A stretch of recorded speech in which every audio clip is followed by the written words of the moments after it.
മലപ്പുറം എളങ്കൂരിൽ ഭർത്തൃവീട്ടിൽ യുവതി ആത്മഹത്യ ചെയ്ത കേസിൽ ഗുരുതരമായ വെളിപ്പെടുത്തലുകളാണ് പുറത്തുവരുന്നത്. വിഷ്ണുജയ ഭർത്താവ് പ്രഭിൻ ശാരീരികമായും മാനസികമായും പീഡിപ്പിച്ചിരുന്നു.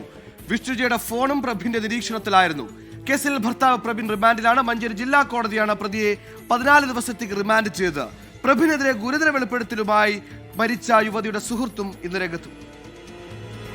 വിഷ്ണുജ എന്ന 25-കാരിയുടെ ജീവൻ പൊലിയേണ്ടി വന്നു പ്രഭിൻ ആരെന്നറിയാൻ. എല്ലാവർക്കും മുന്നിലും മാന്യനായി നടന്ന പ്രഭിന്റെ മുഖം യഥാർത്ഥത്തിൽ പക്ഷേ വേറൊന്നായിരുന്നു.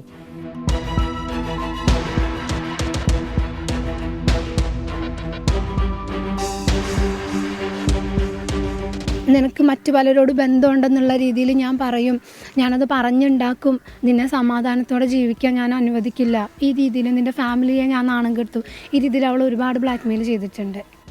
വിഷ്ണുജയെ പ്രഭിൻ ശാരീരികമായും മാനസികമായും പീഡിപ്പിച്ചിരുന്നു. വിഷ്ണുജ പ്രശ്നങ്ങളും വിഷമങ്ങളും മറ്റാരോടെങ്കിലും ഫോണിൽ സംസാരിക്കുന്നുണ്ടോ എന്ന് പോലും പ്രഭിൻ നിരീക്ഷിച്ചു. പീഡനം സഹിക്കവയ്യാതെ വിവാഹബന്ധം വേർപ്പെടുത്തുമെന്ന് പറഞ്ഞപ്പോൾ പലരുമായും വിഷ്ണുജയ്ക്ക് ബന്ധമുണ്ടെന്ന് പറഞ്ഞ് പരത്തുമെന്നും കുടുംബത്തെ അപമാനിക്കുമെന്നുമാണ് പ്രഭിൻ പറഞ്ഞത്.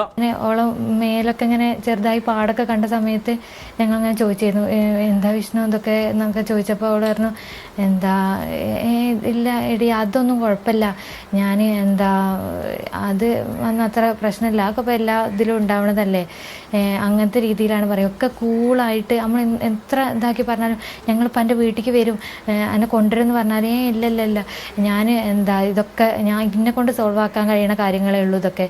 ഗാർഹിക പീഡനം, ആത്മഹത്യാ പ്രേരണ അടക്കമുള്ള കുറ്റങ്ങൾ ചുമത്തിയാണ് പോലീസ് കേസെടുത്തിരിക്കുന്നത്. മലപ്പുറം ഡിവൈഎസ്പി TK സനോജിനാണ് കേസിന്റെ അന്വേഷണ ചുമതല. കോടതിയിൽ ഹാജരാക്കുന്നതിന് മുൻപ് പ്രതിയെ ഡിവൈഎസ്പിയുടെ ഓഫീസിലെത്തിച്ച് വിശദമായി ചോദ്യം ചെയ്തു. വിഷ്ണുജയുടെ ആത്മഹത്യയിൽ പ്രഭിന്റെ കുടുംബത്തിനെതിരെയും അന്വേഷണം നീളുന്നുണ്ട്. പ്രഭിന്റെ അമ്മയെയും സഹോദരിയെയും സഹോദരി ഭർത്താവിനെയും കേന്ദ്രീകരിച്ചാണ് നിലവിൽ അന്വേഷണം പുരോഗമിക്കുന്നത്. തെളിവുകൾ ലഭിച്ചാൽ പ്രഭിന്റെ കുടുംബത്തെയും പ്രതി ചേർക്കാനാണ് പോലീസ് നീക്കം.